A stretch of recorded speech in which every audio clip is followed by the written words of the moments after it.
Dean, if you would share to the town Facebook page once we get underway. We'll get the meetings started. We'll call to order here at 6:05. In attendance is myself, Mike Ergo, First Selectman, Nita Kincaid, Bob Carlson, Selectman. And the first item on the agenda is a school modernization project update. Just a reminder to anyone attending the meeting, we do have public comment at the end of the meeting. Basically, we'll go through the agenda items and there's an opportunity for anyone who's interested in commenting at the end. We'll try to move through the agenda swiftly, and we have some pretty exciting updates for tonight and some other cool stuff on the agenda. So with that being said, I would open up the floor to Chairwoman of the School Modernization Committee, Pam Patemry, who's joining us today. And Pam, the floor is yours. Thank you so much. And thank you, Nita and Bob, as well.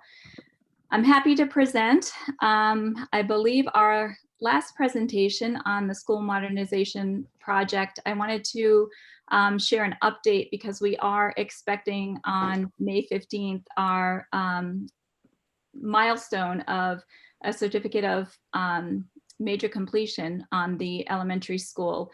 And so we're pretty excited about this. It's been a long time coming. I know you all share with me the angst that we've gone through to get here, but I couldn't be prouder of what I'm going to present to you tonight. And I put together some slides just to kind of guide the conversation.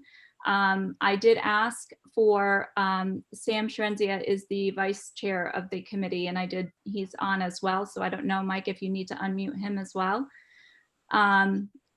But I just wanted to say that at different points in time, I do have Rusty, the architect here, as well as Steve from Downs Construction. So they may have some anecdotal information, or if you have any questions, they may be available to answer those questions as well.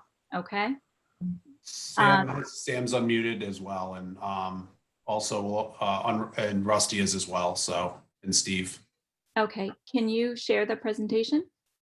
I think Christine has the presentation. She can pull it up. Since I made you the host, now I'm disabled for screen sharing. So can you give me that permission back? I can. Sorry. No problem.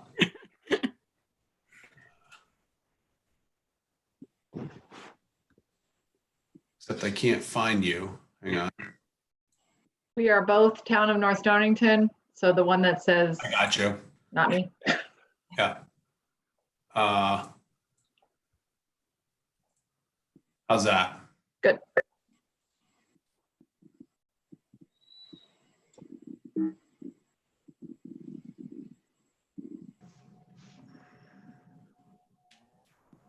Okay. All right. So Christine, you can flip through, right? So these are just some of the pictures of the project. Obviously, hallway pictures of the elementary school. The top one on the top right-hand corner is the hallway going into the building, and then there's the hallway to the classrooms and the Wheeler High School, which I'm sure a lot of people are familiar with, in the front of the building there, and the hallway to the elementary school. So they're just some snapshots of pictures. The next slide. So I just want to take this moment to really recognize the current building committee. I know that there have been a lot of people who have served in many capacities over the years. But currently right now on our committee, I had mentioned Sam Shrenzia is the vice chair. Karen Joyle is our secretary. Alice Seaman is one of our members, along with Jay Peterson, Mark Perkins, Walt Mathwich, Mike Anderson, Dave Sellens, and Dan Spring. So I just wanted to personally thank them for all of their support over the past few years in getting this project to the point that it is today, because it's been a lot of work and a long haul. So I really do appreciate all their efforts. Same to you, Mike. I know you were on the committee for many years and I took over from you. So thank you for all your efforts as well, because we wouldn't be here without you. Next slide. So one of the points that I really wanted to highlight was really to explain the project oversight and the management, because I know in a project this size, the town hasn't seen a project like this completed. So it was really important to us that we really were good stewards of the money, that we made sure that we were in very close contact with every aspect of each phase of the project. And obviously, one of the big tasks that we had was to look at the budget that the voters voted on and make sure that our project was going to be something ultimately that the town could be proud of, but was obviously within the budget that we were allotted through the referendum. In 2017, we held 29 meetings. So there were a lot of meetings, to say the least. There were 26 in 2018, 19 in 2019, and we've had 5 meetings so far in 2020. And the purpose of those meetings, obviously, is to make sure that everybody is on the same page and the project's moving forward as it needed to. But it's also to elicit feedback, to engage taxpayers and inform the public along the way. So we did, our best to make sure that, obviously all of our meetings are public, but, really share good information, because it was changing by the minute in some cases. So those meetings were really important. There was a ton of planning that went on, a lot of conversation around budget reallocation. But really the meetings were very time consuming. And I know that the members of the committee have, dedicated a lot of time to that. So I did want to recognize that. The oversight of the project also included weekly meetings with the architect and construction manager. They're called OAC meetings. The committee also developed a budget tracking system so that we could make sure that we were on top of our soft costs. Downs did a great job of making sure that we stayed within budget for the hard costs, the construction costs.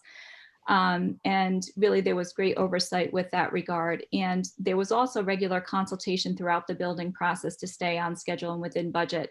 And that it was everything from daily phone calls to, small group meetings to problem solve different issues. Whoever we needed to meet with, we absolutely did. So we were very involved as a committee. And I think, that makes us able to speak to this project so well and so articulately. Next slide. So just to review kind of the timelines of the decisions that were made for this project, I know there's been some discussion and sometimes it's good just to go back. So I just wanted to, remind the Board of Selectmen, obviously you weren't the same people that were there early on, but on January 8th of 2018, we had voted as a committee unanimously voted actually to postpone the decision regarding the demo of the middle school wing in order to present a GMP within budget to the Board of Selectmen. And that meeting and presentation was on the 16th, January 16th of that same year.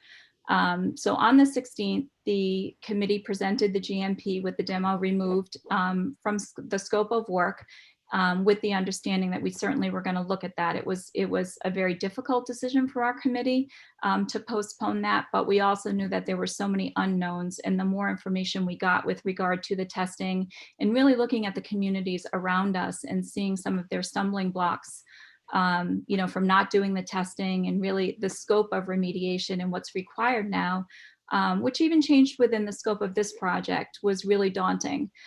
So we took a very conservative approach to our remediation budget and the testing involved in that, and the rebuild of those parts of the building, just with that in mind. But, the bottom line with construction, new construction is much easier.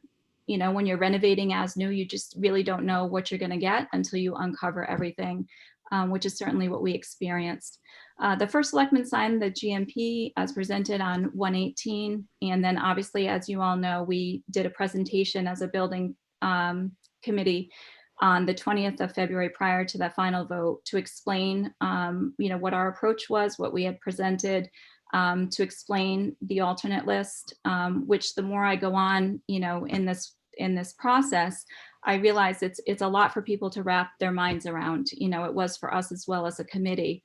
But really the explanation that, we had to move the demo to the alternate list, but certainly we would revisit it as the project went along. And we were hopeful that we would have the funds to be able to do that. The idea was that upon completion of the abatement at the elementary school, we were going to review the contingency budget, obviously see what was left. And even if there was money that we could put toward the demolition, our hope was we could come to the selectmen and say, you know, this is what is left over. You know, we work at your direction and under your direction. How would you like us to proceed? Unfortunately, the cost of abatement at the elementary school doesn't allow for that, and the funds are currently not available to do the demo of the middle school wing as we had hoped. But this is the timeline of events, just to kind of refresh everybody's mind and maybe put some questions to rest. Next slide, Christine. Currently, from a financial picture, this is kind of where we stand. So what I did here was these were the budgeted amounts, and then you can see the cost column kind of breaks that down for you between the hard costs and the soft costs. You know, the balance left, that means outstanding invoices, and then ultimately where we anticipate ending up. And we have, gosh, I want to say for the past few months, been meticulously tracking every single invoice and expenditure, and, you know, obviously change orders and all of that, just to make sure that, you know, that we're within budget. And so right now where we stand, you know, if nothing else comes up, we're $5,960.97 under budget. So that's where we are as far as the financial status goes. The next slide, Christine. This was a slide that I wanted to put in there because I really do think it's important. And this is, you know, just the hazardous materials removal costs. You know, looking at the original scope of work at $575,720, you can see underneath there are all the change orders related to the remediation process. So that means any kind of, you know, extracting of PCBs or having to rebuild a wall that needed to be taken down because, you know, it still was testing unsafe and we had to rebuild that. So you have the cost for the masons, you have the cost for drywall, you know, paint, all of those things, along with, you know, the waste disposal, you know, and all of the regulations that go along with that. They have to be disposed of a certain way, and it's all very costly. But I thought that this was important to show you how, you know, what we conservatively in our estimates and all of the feedback we were given, you know, we had 575 budgeted, and really, if you look at the total cost of 1.3 million, this just gives you an idea of the scope of the work, and it was immense. There is an interim report by Eagle Environmental that, you know, I'd be happy to forward to you. It's not in its final form yet. It's still obviously in draft form because they have some work left to do for us. But, you know, that report alone is 2,975 pages. And that is, you know, kind of soup to nuts, everything that they had to do to abate the elementary school. So I want to defer to Rusty. I don't want to leave anything out. Rusty, at this point, do you want to add anything, or is there anything else related to cost that you feel is important to share? Thank you and good evening.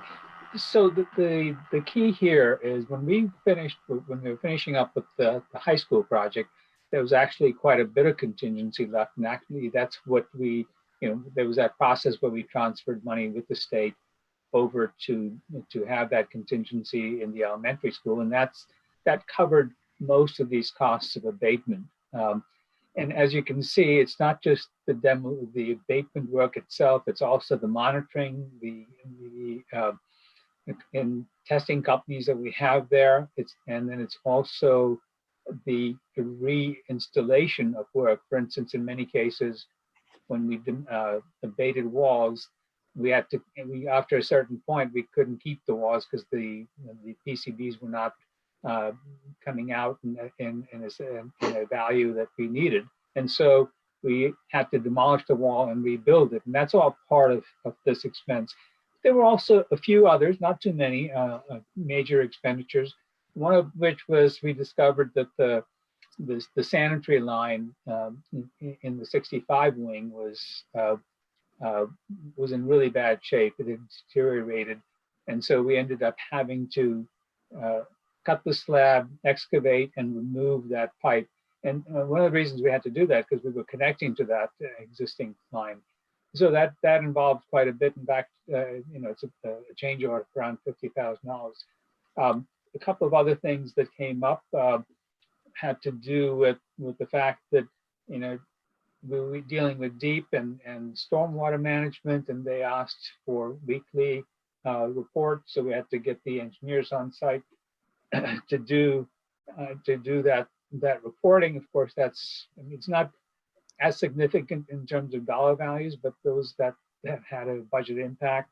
And then all along, we knew that we had to have some money, because initially we had pulled most of our FF&E budget out to say, let's build the building, and then hopefully that there's adequate contingency funds to provide the FF&E. In this case, we did. We provided, especially because we needed ADA compliant furniture in the schools.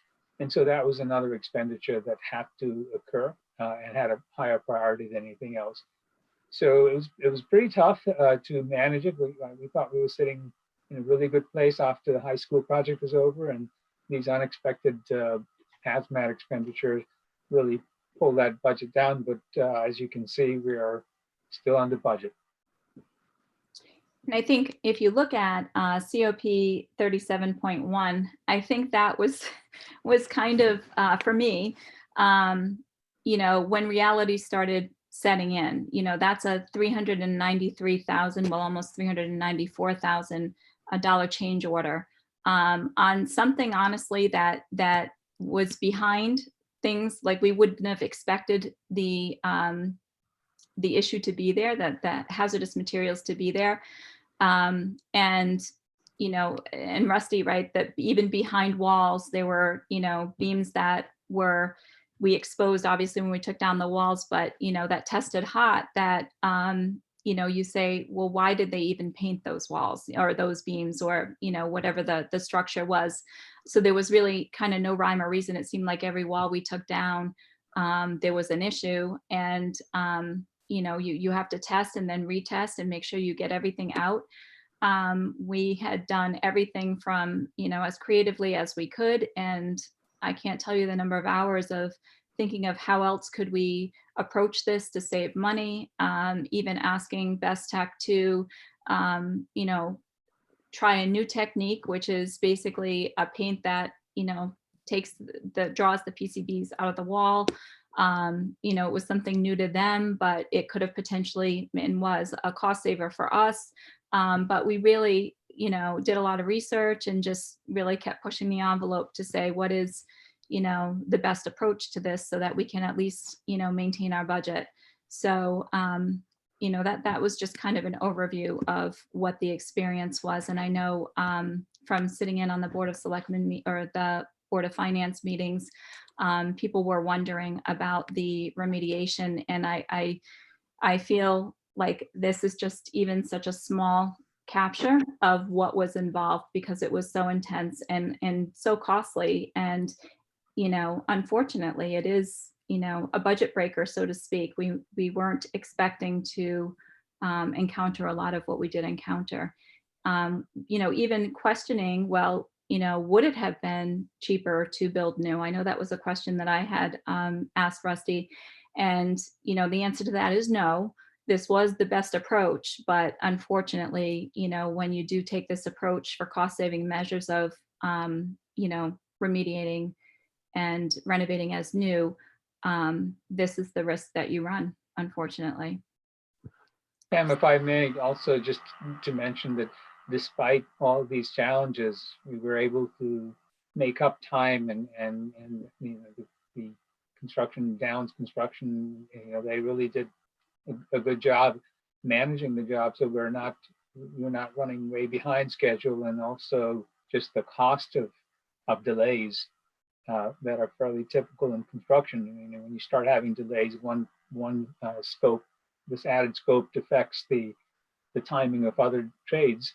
and we were able to manage it fairly well to really achieve that completion with minimal expenditures on that end. And Sam brings up a good point too. He said, Mike, he's not able to unmute, but you know, we even went so far. We had the Best Tech was one of the companies, obviously, that our major company that did the abatement for us. And when this issue came up with the structural steel, we did go out to bid for another company even, and didn't just, you know, defer to the first company. We went out and bid again and got a company who came in cheaper. So we had the two companies work together, you know, which is, again, kind of a little untraditional, non-traditional, but it was a cost saver for us. So took a little bit more time and a lot more effort to go through everything. But, you know, that was something, and Downs really did a great job coordinating that with us and making sure that everybody worked well together and we got the job done. So I would, you know, commend them as well. They were a great help in facilitating this process. Are there any questions with regard to remediation or the budget before I move on to the real exciting thing, which are the pictures? Pam, why don't we move through the presentation and then we'll see if the selectmen have questions at the end. Okay, all right, sure. So this is obviously a picture of the main office in the elementary. You can see there's still some work at that point that needed to be done on the floor, but the next picture is one of the hallway areas. Next picture. And again, we didn't have a large budget, but I think that Rusty and his design team did such a phenomenal job with working with the small budget that we did have. We had to, obviously, as we went through this, value engineer a lot of things out that we would have liked to have had, but the building is stunning. It really is. They did a wonderful job and continue to. Next picture. This is one of the classroom spaces. So they really, you know, used color, and of course, not being a designer, when you see the colors at first, you're like, oh gosh, how is this all going to come together? But having gone through that experience with the high school, I didn't second guess anything. So if there was a question about colors, I kept it to myself because I knew it was going to be beautiful in the end, and it really is. Next question, or next slide. It's one of the bathrooms, similar to the high school, obviously different colorings, but I love those sinks, Rusty. Next. And the servery area for the cafeteria. Again, another picture of the classroom. That other one didn't show the cabinetry work that's in each one of the classrooms. Very tastefully done, practical, good teaching space. And I know there will be people who will be curious about the mechanicals. I didn't know a whole lot about facilities before starting this. I know more than I should right now. So I did want to include the pictures of the new electrical and mechanical systems that are in place in the building. Next. Next. And that is probably the newest, although they did stripe today. So the stripes are not in there. But this is a picture of the parking lot, the new parking lot, and overlooking the field. So it's coming together, and the landscapers will be there shortly, and it'll, you know, really look amazing. We have been working with the landscapers. I know that there's been some question about the grass at the high school, so they're going to take care of all of that, and that'll be done and completed to spec and satisfaction before that's signed off on. I believe that's the last one. Yes, this is just a really big thank you. And I don't know how to say this any more than just thank you so much to Rusty and his team, to Steve and his team at Downs. North Stonington Board of Ed, I have to say, worked in collaboration with us all along the way. Peter attended the OAC meetings with us, gave us feedback, helped facilitate us getting this project done. The teachers and administrators have been phenomenal, and obviously the student and parents, because they've been so patient through a move and living in, you know, not ideal quarters right now, but I can't wait to be able to present to them this building. And then obviously all of the former building project and committee members, and a huge special thank you to the taxpayers of North Stonington that we're in this position right now. So thank you. It's 6:30. Thank you, Pam. And great presentation. And with that, I'd open up the floor to the selectmen if they have any questions on the presentation or anything specific in the presentation. Bob, I'll go to you first if you have anything. You got to unmute. There you go. All right, so I have a comment for 30. host of this meeting. Is it you, Mike, or is it Christine? We're both the hosts. All right, so why am I muted at a Board of Selectmen meeting? Why am I muted during the meeting unless I mute myself? I had a question for Pam when we were on a particular point. She asked her questions and I couldn't ask because I was muted. Being a selectman, I don't appreciate being muted during a Board of Selectmen meeting. So don't do that again. Okay, Bob, you weren't muted by anyone on Oh, purpose. it said I was muted by the host. I couldn't make a comment because I was muted by the host. Okay, Bob. So, I mean, it certainly was not on purpose, so. Yes, it was. It was, it was on purpose. You can't mute selectmen during a Board of Selectmen meeting. Bob, you weren't muted on purpose. Okay. Never do that. Okay. I do have a comment for Pam. Pam, the pictures are wonderful. I think your committee did a wonderful job. The school couldn't look any nicer. I know you were on a very tight budget through the whole thing. And I think you did the best you could with what you had. And I think it's a beautiful result with the help of your committee and Rusty and the people from Downs. So I want to congratulate you for the job that was done by your committee. I do have a question on that, on the remediation, that shot you had on the COP numbers. Was it 37.1 or 37.2, the $300,000? Yes. Can you tell me what the date of that was? I believe that was just this past summer. I don't know exactly the date, Bob, but I certainly can get that to you. I just remember we were in a special meeting and it was really hot and it was summertime. And we had to go through and decide at that point what the best approach was. But I want to say it was Yeah. last summer. I do know Yeah. that. I would agree with you, Pam. It was probably late last summer, maybe in the August area, Yes. going into possibly fall. I think I remember we finally got some final numbers on those big numbers because we were kind of waiting and waiting and waiting. Right. And when did you first think as a committee that you probably weren't going to have enough money in the contingency to do the ad alternate, which was the tearing down of the middle school? I would say probably November or December. There were still a lot of things on our change order list that were unresolved and in question. So I would say it was pretty late in the year. Thank you. Yes.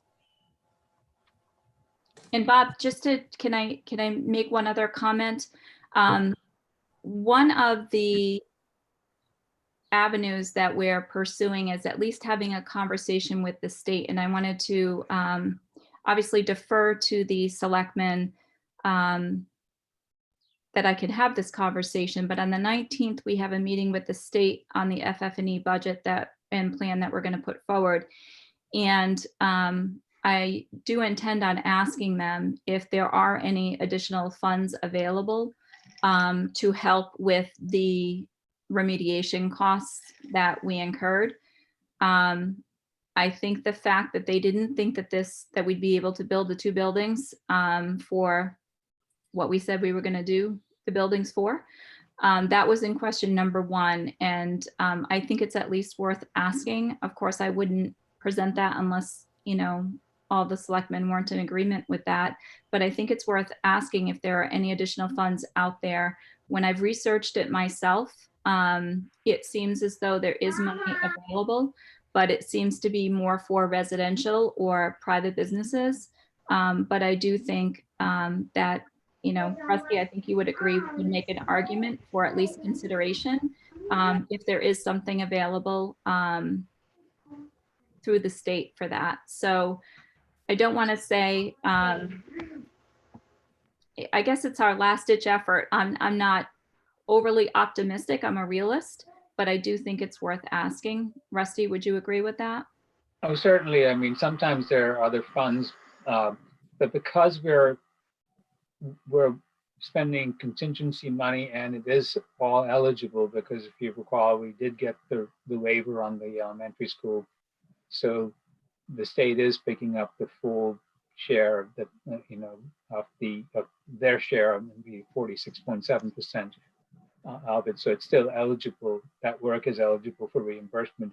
There have been a few projects, but I don't know if that was done through special legislation or what that process was to get special funding for remediation, but it wasn't part of the school facilities component. So, but it, you know, it never hurts to ask, and they might give us some ideas or some thoughts in terms of where we could seek additional funding to help with that. So would the selectmen support that conversation if Rusty and I were to have that with the state? Is that okay to ask them about that? I mean, you can, my opinion is you can certainly ask. I mean, when not, you know, I think through the process, I had extensive conversations with Congressman Joe Courtney's office, trying to come up with different ideas for, especially the PCB situation, to see if there was funding available outside of what we knew of. And unfortunately, there was not, even though we went through, I actually had them go through the PCB environmental reports. And, but I mean, certainly if this, I think it's certainly worth an ask, unless the selectmen see otherwise. I have no objection. You know, in my experience, one of the things that can be done is to maximize reimbursement. In other words, minimize ineligibles, but we've already received that. So it's hard to, through the project, to see where that money would come from. So Bob, I guess an answer to your question is I'm not giving up hope yet until they say on the 19th that we have no avenue to go on. And I'd be happy to report back to the selectmen after that meeting and share that information with you. It certainly doesn't have to be our committee that moves forward with that endeavor if there is something available, but you know, I do feel the responsibility to at least ask and present our case. Thank you. And I'm fine with it too, Pam. Thank you. Yeah. And now is it my, Yo, sure, Nita, go ahead. What questions might you have? is it my turn to say something? Mike, Yes. hello? Is Hi. it okay if I say something now? Oh, Hi. please. Yes. Yeah, I just wanted to say to Pam and your whole team that you had done a very tremendous job from the beginning to the end. And it's a pleasure to see something accomplished the way you have done it, with not a lot of money and a terrific result, thanks to people like Rusty and the Downs people. But it's always good to have a good leader and to have a good group of working together. So thank you very much. I remember how hard it was to get this money, et cetera, and it's worth every cent of it and more. Thank you. Thank you, Nita. And I did, knowing that it was so controversial for the town and it was a big ask, I took on that personal responsibility. I felt if this hadn't have turned out this way, it just wasn't an option. It needed to be completed in the right way. I'd echo Nita's comments, and I appreciate everything the committee did, all the work they put in. I know we're not quite done yet, but I know you guys will finish it strong, along with Steve from Downs and Rusty from Quisenberry and their teams. Really thankful the team we put together here. So I appreciate it, and I know the selectmen's had put together the school repurposing committee, which we kind of, I think it was around November or so December, whatever, that we kind of thought the writing was on the wall for not maybe having the middle school demo money. So we kind of proactively have tried to come up with some solutions there. And that committee's, I think, having their 9th meeting or something now. So they are, they're coming up with some stuff. So, hopefully some good options coming that way. So if the selectmen have no further questions, we can move on to the second agenda item. Okay. Just as it's kind of like a housekeeping thing, Bob, just to explain to you, I think you probably muted yourself and then you couldn't unmute yourself because of the control settings here. You can't unmute, no one can unmute themselves. And I think I had you unmuted at the beginning of the meeting, but you must have muted yourself. So if you could not do that, that would be good. Thank you for the explanation. You're welcome.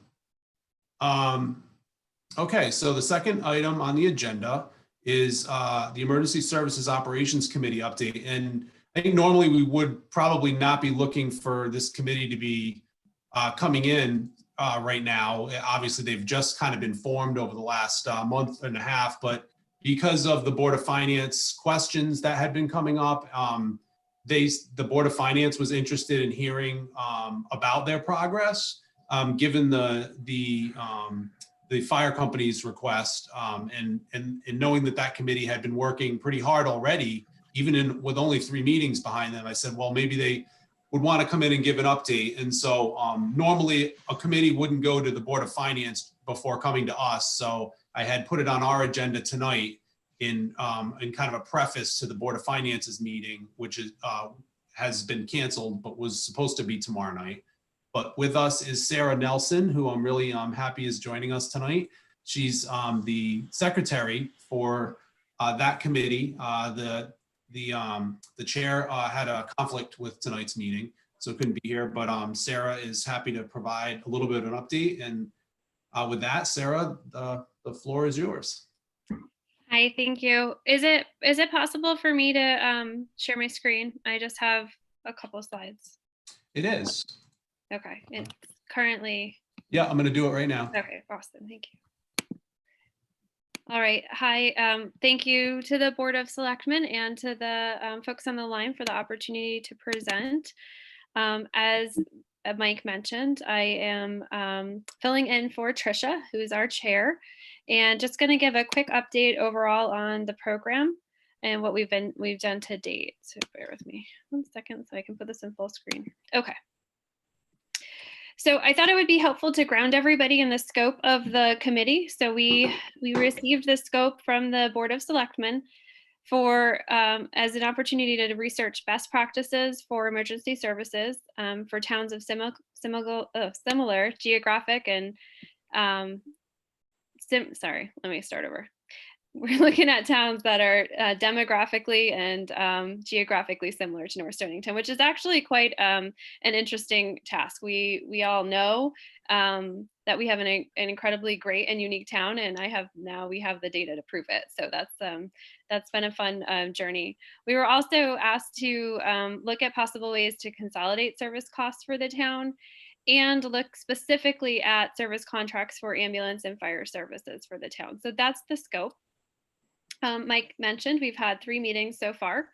And as part of that, we've put together sort of an action plan, and we're summarizing it here for you guys today. So the first meeting, we really focused on understanding what was set before the committee. 2 of the committee members, myself and 1 other member, I've actually never served on a town committee. So we've got a lot of great help from Nita and Bob and Mike and how to actually progress the committee forward. We discussed what we thought would be critical and important to understand, and we drafted the first official agenda. So one of the things we realized that we really needed to understand was more about how the fire and ambulance history and structure are today. So we reviewed a significant number of documents. Charlie, who's part of our committee, and Jim came and presented and provided an overview on the structure the budget, some of the important aspects that we needed to consider when we were thinking through how we would go about researching and doing some benchmarking overall. So we moved there from there to discussing the strategy for benchmarking. So really we needed to figure out which specific features and data points were important when we're going to do a cross section of available data. So we couldn't we wouldn't want to compare Pfizer, we wouldn't want to compare North Stonington to Mystic. It's a different setup, it's a different population, it's a different way the fire department is structured. So we spent a lot of time being very thoughtful about what was important in terms of understanding how we could compare our fire department and our setup to other towns and what they had done. And we looked at a number of elements, including square mileage of North Stonington, our population per square mileage, the fact that we don't have city water throughout the majority of the town, the age of the population, in terms of how that impacts calls to emergency services, and a number of other areas. So we went through, we determined what we thought were the best items. And from there, we're able to actually narrow down and be able to research other other towns in North Stonington, in Connecticut, that would be appropriate. And the last, the third step is really in progress. So we've spent some time consolidating information. There's a lot of information available from the state of Connecticut on towns, population size, revenue. There's all kinds of things actually you can get from a metrics perspective. So we're pulling that together. A lot of it is parsed out specifically, so you can get a report on all the town revenue for all the town's revenue for Connecticut, and then you can get a separate report on all of the towns' median age. And so we're pulling that together, and we're going to spend tomorrow's meeting, and happily encourage anyone who's interested to come and listen in. We're going to spend tomorrow's meeting really going through the reports that were pulled together and understand which towns are appropriate for us to start to compare and contrast North Stonington against. From there, there's not everything is available online that we would need to consider the scope that we discussed in the previous slide. So from there, we're going to draft an interview template so we can consistently go and actually do some boots on the ground conversation with fire departments and ambulance departments in other towns, understand how they're set up, and do it in a consistent way so we can have quantifiable data there. We'll conduct the interviews, and then we'll also, as asked, research service contract scenarios. And there is some concern about long-term impacts to the contract scenarios. So that's a really important element that we need to address. From there, we'll analyze our data and we'll make our recommendations. So we're hoping to really push through this relatively quickly. We're going to align on dates in the forthcoming meeting. So, we're looking forward to being able to have some critical information that will hopefully be very useful to the town and to the Board of Selectmen going forward. Any questions? Do the board members have any questions for Sarah? No, Sarah, thanks for doing a good job. I've been at all your meetings, so I'm up to date. Thank you. Thanks, Bob. Me too. Awesome. All right. We appreciate the update, and I've read the minutes, and it's you guys are moving along very quickly, which is what we asked. I think having you come in now, and maybe it's helpful because I know there's been a lot of discussion about some of the funding that in the upcoming budget, and certainly I think our goal as a board it was that we would have the findings of this committee before any sort of decisions were made on any major funding changes for whether it's the department, the fire or ambulance. And certainly that's one aspect of the scope of this committee. It wasn't the full scope of what this committee was doing, but you certainly summarized it perfectly there as far as what the Board of Selectmen's charge was. So we're looking forward to the work that comes out of your group. And thank you to you and the whole group for what you're doing.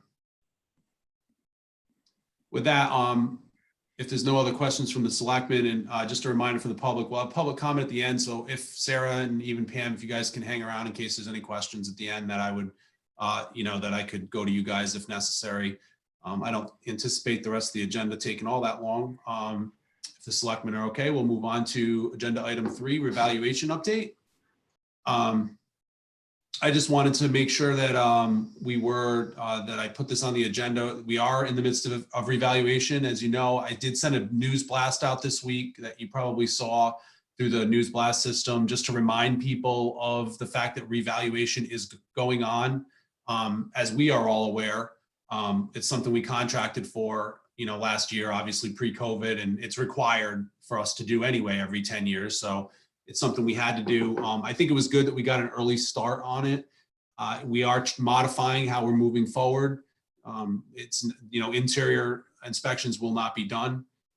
Exterior will be, and the inspectors are going out with their cars marked to visit properties. And we do have a list as best as we can plan for it on the town website. There's a whole section on the assessor's page on revaluation, so people can see, what streets have been done, what's upcoming, where we are in the process, what the inspectors look like, what this tag on the side of the car looks like. So all that's being happened. And I will also mention, because of the fact that we are not going into houses, we did feel there should be a savings to the contract that we engaged in.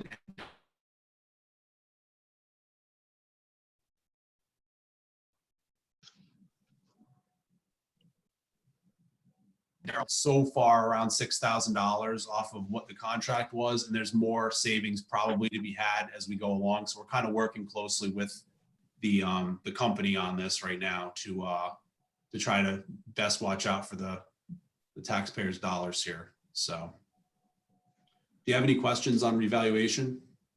No.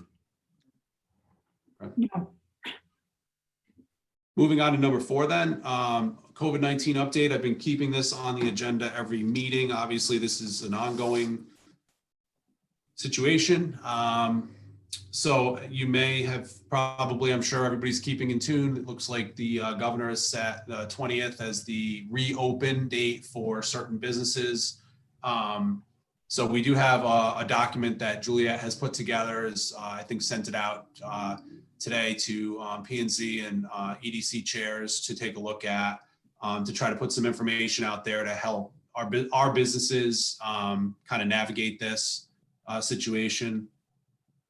I would just mention that, just because this is happening, obviously this virus hasn't gone anywhere. We've been pretty fortunate in North Stonington with minimal cases. And again, I'm on calls throughout the week with regards to this, but I think everyone continuing to take the precautions. I would urge everyone to wear masks if you're going to be in proximity. I mean, it's required anyway, but take care of yourselves. This can be a very deadly disease, and you could be asymptomatic or you could be in deep trouble with it. So, that's really it. So, again, I continue to have the meetings with the Department of Health and Connecticut Council of Governments and emergency management teams. A lot of those take place on Wednesday. And then I'll just mention on this Thursday, I've scheduled a drop-in, which I've been doing every couple of weeks so that people can be able to connect if they have questions for me or with regards to the town. Steve Mansfield has been kind enough to join again, the Director of Health, because a lot of questions have to do with the COVID thing. So he'll be on there. And also Rodney Butler is going to join me this time as a guest. He's the chairman of the Mashantucket Pequot Tribal Council, and obviously in charge of Foxwoods. So he's also joining because he's on the Connecticut recovery team for the reopening business committee that he's on.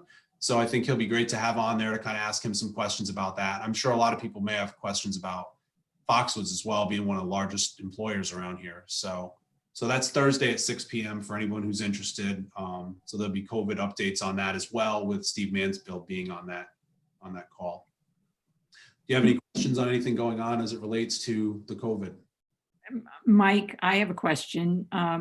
We were at 1 for a very long time. Every day you looked at the newspaper, and then last I saw it was 9. Has it gone up more than that now? I think it's 9 still.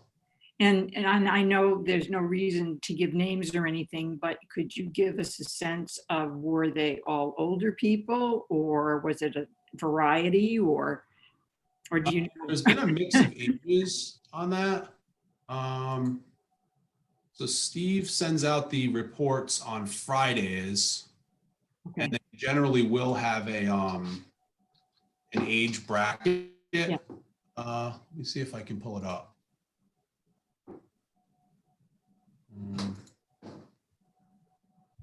But it has, I do believe it has been a variety of ages, Nita, but give me one second. Let me just take a look.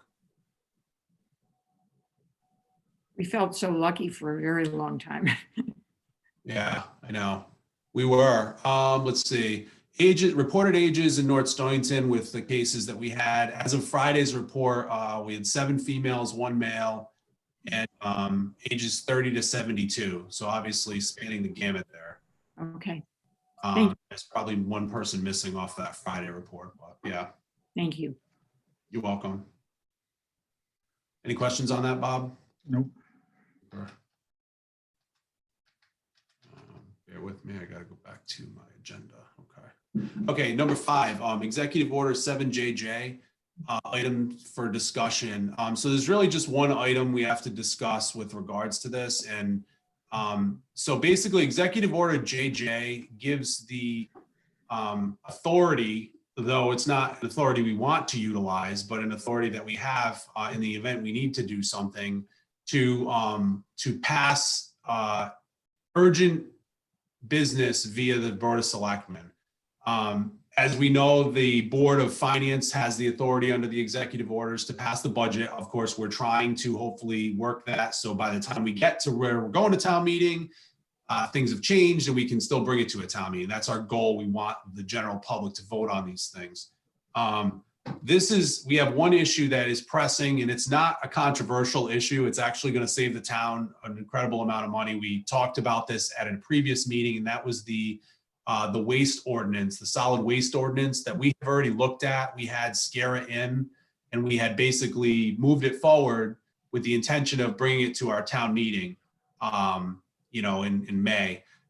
There is an urgency to this passing. We're one of the last towns to pass this by ordinance, and all the 11 member towns of SCARA have to pass this in order to take advantage of this really attractive contract for waste disposal. I sent the selectmen an email from the attorney late today. I just received it late today, so I don't know if you had a chance to read it or not. There's no action required tonight. We've already moved this forward. But I bring it up that I wanted to explain what's going to what is going to be in front of us probably at our next meeting.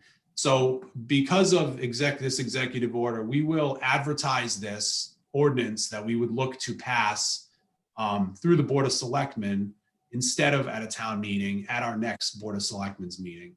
Again, this isn't something controversial. This really provides actually a pretty incredible savings from what we are paying from a tonnage standpoint, going to the new facility, which is in Lisbon. And this is something that the other 11 towns, most of them are already passed. And I'll provide all this information in advance of our next meeting. But I just wanted to put it on the agenda so that way it wasn't a surprise when we see it in the paper, because we do have to put an advertisement in the paper like we would normally do for a town meeting on this particular topic. So do you have any questions about that? No. No questions, but I think if it's going to be on our next meeting, would you be able to, maybe you will, kind of rehash the program again? So we're getting so many more people visiting through Zoom than we did at our actual meetings. So we had 2 or 3 people. We're getting anywhere from 20 to 30 people at a meeting. So if we could just kind of describe a little bit more on why we're getting a savings, how that comes about, what kind of savings it is, I feel very comfortable about voting at that point. So. what I'll do is I'll ask Dave from SCARA to come again, just like he did the first time, and present this to us. That way the members of the public have an opportunity to hear from him as well on the item. And we'll just really redo it like we did before, knowing that we would do that at a town meeting anyway. So we'll kind of treat it the same way. Okay. Thank you. That works. Good. Okay. That's the only executive order thing that's urgent. So there's nothing else that we have to take up. So number 6, voting location change. I put this on the agenda. So with what's going on with the social distancing, and of course we've been talking about for a while moving voting, and every single time we've talked about it, it seemed like there was a roadblock. Well, I guess an opportunity with the COVID-19 is that we have to really look to a different place because it's so cramped where we are. Obviously, there's so many reasons we wanted to move out of there, not the least of which is so we don't have to close town hall and basically be spending money on that. We are going to be able to move town hall to the middle high school. 7 o'clock. In the media center. And the registrars to move over there as well. We did get approval from the state on this. So that will allow for a very appropriate amount of distancing. Of course, we have a lot of details to work out with it. And I did go through there today with the registrars and Jim, our IT, as well as Christine. And so we're working out the details on that now. I have spoken with the superintendent and the Board of Ed chair to let them know. So where we would look for the, of course, anything is possible, but we would be priming up for the primary in August to be held there, and really all future votes to be held there as well. So wanted to make you aware of that. Good. Have any questions on that? No, it will be a good place, I think, for it. Yeah. Yeah, it will. Number 7 on the agenda was virtual budget hearing discussion. I had this on here. I wasn't sure. I think I wasn't sure if the Board of Finance would have acted. But certainly, Christine, you look like you've appeared, so maybe you have something to add on this topic. I just didn't know if we wanted to kind of talk about the overall plan for it, but just that we're going to plan to use Zoom for it. It will be most likely a new format using the webinar function of Zoom so that it's a little bit easier to organize the participants and people that have questions. So we will have that ready to go when the Board of Finance is ready to move the budget to that point. So I think it's exciting. I mean, I've been as you pointed out, I think, Bob, the amount of people that have been at our meetings has been great to have this interaction with folks. And I think we would look forward to a pretty large hearing as well. Certainly bigger than what we've had before. And this is just, by the way, just to mention, the people we see on the call, this is only a piece of who's watching this, because people can just view on YouTube. They don't actually have to be on the call. They can go on YouTube or on Facebook. So we have more viewers than you can actually see on this call as well. So I think that's really good for North Stonington to have more people interested in the town happenings. So yes, Christine, I think you pretty much covered it. So, I mean, we'll look to kind of iron out the details of the hearing as, once the Board of Finance does act. And I think that'll be relatively soon. So we'll be looking forward to having that within the next, few weeks.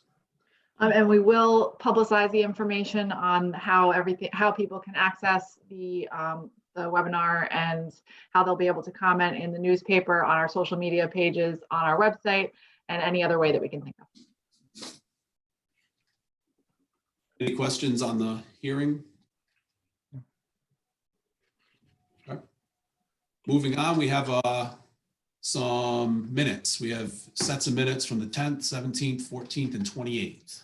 All right, so why don't I make a motion? I'll start with March 10th. I make a motion that we accept the minutes as submitted by Christine for the Selectmen meeting of March 10th.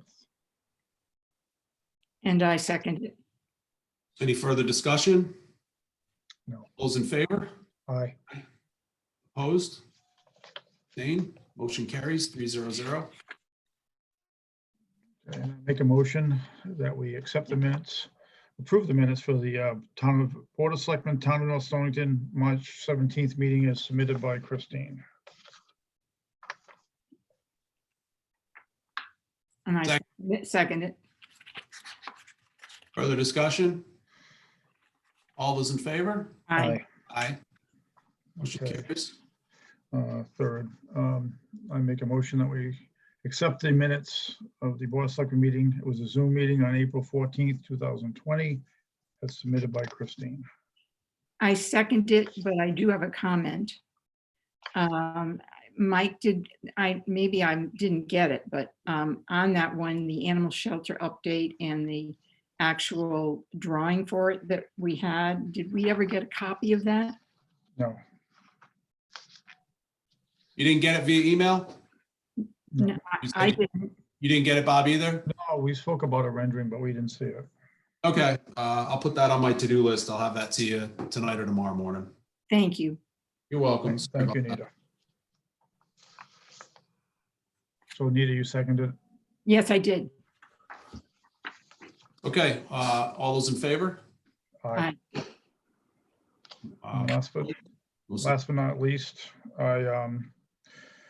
I motion that we approve the Town of North Stonington Board of Selectmen Zoom meeting on April 28th, 2020, as submitted by Christine.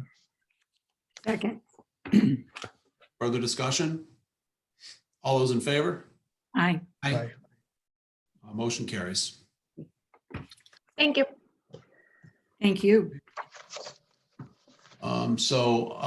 With that, it's public comment time.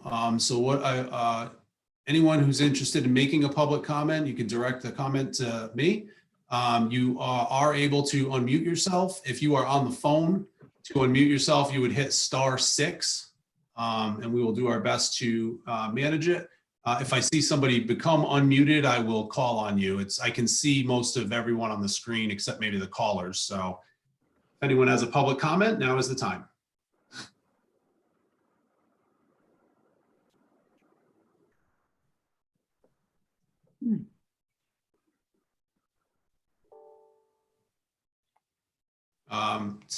Sarah, did you have a comment? I do. I actually have a question for Yes. around the school renovation project. So Yeah. I think top of mind for a lot of people is COVID and hygiene. And I'm just curious if I know in the original building there were some bathrooms and sinks in classrooms, especially the kindergarten and the younger age. I'm just curious if that was done as well for this renovation. Pam, do you want to take it? Oops. Sorry, am I unmuted? You are. Yes. I'm actually going to defer to Rusty because there was a lot of conversation and we did get some feedback from the teachers regarding this issue. And his design team had addressed some of those concerns. Are you there, Rusty? I think he may have popped off the call. I do know that there are, so I think the question was about restrooms in some of the classrooms. Is that what it was? And there are restrooms in a number of the younger classrooms. So it's, I think, like kindergarten, pre-K. Yes, the younger classrooms, and then sinks was the other concern. So we did put those in, obviously, according to spec. And I know that there was comment with regard to what was in the old building versus the new. And that question had come up at one of our building committee meetings. And I know that they addressed it by, there was proximity to bathrooms and that they didn't have before. And there were other issues that were addressed in that way. So it was more of a design feature. So that's why I wanted Rusty to speak to that. But that was factored in the younger classrooms, obviously as much as could be given the area that they had to work with. I do know the bubblers also have the bottle fill feature as well, which is another. Great. Yes. Thank you so much. You're welcome. Any other comments? See, I believe that's Sean Murphy. Yes. Sean, I guess I guess this question would be for Pam. Can you tell me how much you're talking about going to the state for the FF&E budget? Originally, it was zeroed out for the elementary school, I think you said. And what is it? What is that FF&E budget? How did that end up for the elementary school? Sure. So I would like to credit, that's really a concession of Downs that they've given. That was something that was a non-negotiable, Sean. So we took the original plan for the furniture and fixtures for the elementary school and brought it down to the bare minimum that was required to meet ADA compliance. So each classroom has to have an ADA compliant desk for a student. Common areas like the cafeteria, the media center, the computer lab, the flex space, they all have to be ADA compliant and compatible. So those costs were reduced significantly. I think it was brought down to around 80,000, and we're still working on that. But that's, you know, I mean, we have to credit Downs for when we said, you know, this is kind of one of those non-negotiables. It was really looking at what else we could VE, you know, what other costs that they were willing to incur to get us to be able to present to the state. So that was a tough number to come up with, and it was a big ask, but everybody worked together to make that happen. Because you can't obviously get your CO without that. Thank you, Pam. And I guess I had one more question about that. I think you mentioned the balance for the project that hasn't been designated yet. Can you repeat that amount that you have remaining? Sure. So in the presentation amount that I gave, where we are right now, and as you know, that number changes, but it's everything we anticipate left in the project. It's $5,960.97. Not a whole lot. Not a whole lot, right down to the bare minimum. So yes, it was close all the way through this build for sure. When would you anticipate doing the closeout, or having that punch list completed and doing a closeout? So we actually looked at that already and had conversations with the state. So when you do the closeout, because there are 3 separate projects, obviously you're closing out 3 separate projects. So the Board of Ed is pretty much good to go, and they'll do what's called a desk audit for that. So that's where documents are submitted and they don't actually come to the site and review everything. But on the middle high school and the elementary school, they will be on site. They'll review all the records. It's extremely extensive. So we've got a lot of work left ahead of us. But we put a timeline together to ensure that we can move along through the closeout and get the audit process started. That's something else we're going to be discussing with the state on the 19th, just given the fact that we have short-term interest costs that we need to be very mindful of. You know, every month that we don't close out is significant. So we're starting that process now, and we'll be working a lot over the next month to 2 months to get that done. We do have to defer to the state with regard to the audit. So the regulation, I don't know if you've read it, but the regulation states that if the state is not able to accommodate within 6 months, you can hire an independent auditor, so you can move that process along quicker.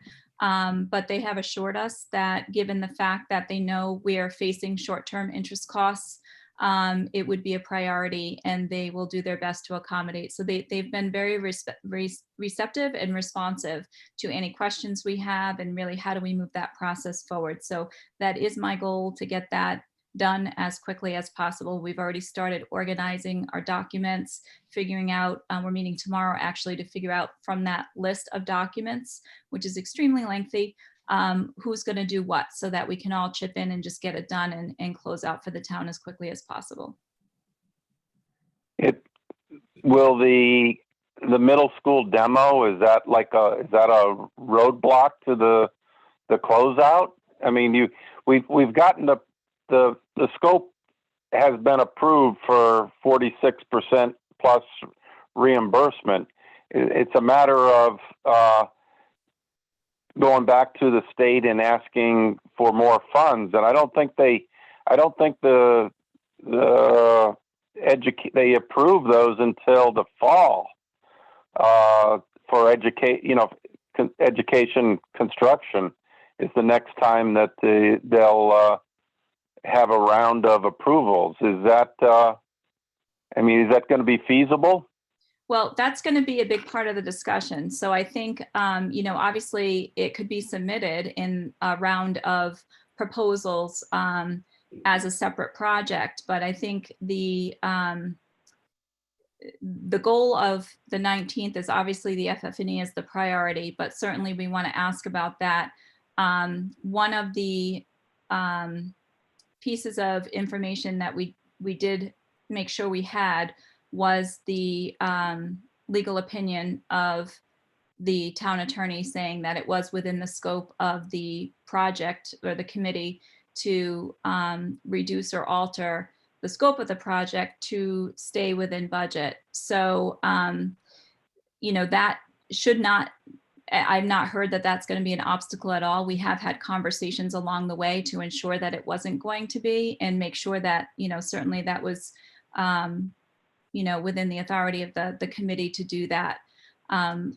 I really am really curious to see if they have any other projects similar in size and scope, and certainly with the impact of the remediation that we were required to do. I think even early on, Sean, we were not expecting the intensity of the level of compliance that we were held to. So even from the time when we first started the renditions and, having conversations and all of that, the regulations have changed and they've gotten more strict, and the testing requirements have gotten more strict. So, we were on the cusp of a lot of those things. So that's all of what I intend to bring up on the 19th. I don't know if it will go anywhere. I'm forever the optimist that, where there's a will, there's a way, and there's got to be at least the conversation, if nothing else. If they turn us away, then we close out as is, and, so be it. But I'm really hopeful that maybe there's an option out there that we're not aware of. So I'd like to see if there's anyone else that has comments before, Sean, we continue. If there's others. All right, thank you. Yeah, if there's others that are waiting to ask questions. Are there other comments from anyone on the line? I think I saw Brian's. Yep. Brian, go ahead. I'm just a little bit concerned about if they search for more funds from the state, that the town's going to be able to vote on that, right? If the state, as far as the school modernization. Brian, I think what Pam is saying is that she was looking into if there would be funds still available from the state. If that were a possibility, absolutely, the town would have to vote on that. That's something that would have to go to a town vote. If we can't authorize additional expenditures above and beyond the 38.5 million that the town already approved. And I certainly don't want to overstep, because we all work, obviously at your direction as selectmen. And my only ask is just to bring that information back, and then certainly, you can direct the committee from there. Okay, thank you. All right. Thank you, Brian. Are there any other comments? I'm good.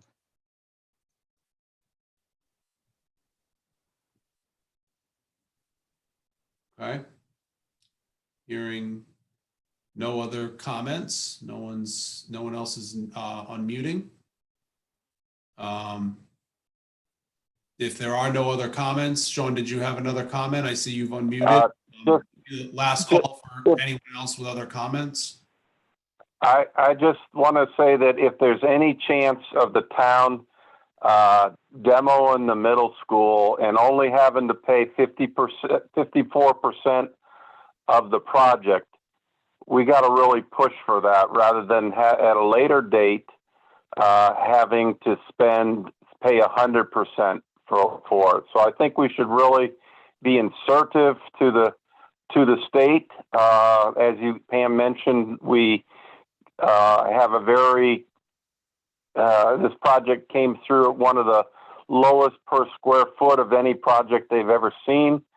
I think that puts us in a good position to ask for additional funding from the state, and and take the attitude that we expect to be able to be accommodated versus nonchalant. Hey, do you have any leftover money? I think we ought to insert ourselves. And that's my intention, Sean. I agree with you. I do think it's an option that we need to put before the voters and certainly the selectmen. We may not ever be in a position to get this kind of reimbursement again. And the costs, like I said before in the presentation, were certainly unanticipated and significant compared to what we were able to build this project for. And they do recognize that per square foot, is the most cost effective and efficient project that they have ever approved. So that's ever been built in the state. So I plan to use that to our full advantage. And thank you for your work on the committee and all the other members. I think they've made wise decisions along the way, and we really appreciate all the time that you've put into this. Thank you, Sean. Thank you. And with that, I'd look for a motion to adjourn. So moved. Second. All those in favor? Aye. Aye. All right. Thanks everybody for coming out. Good night. Night. Thanks for Aye. watching. Thanks.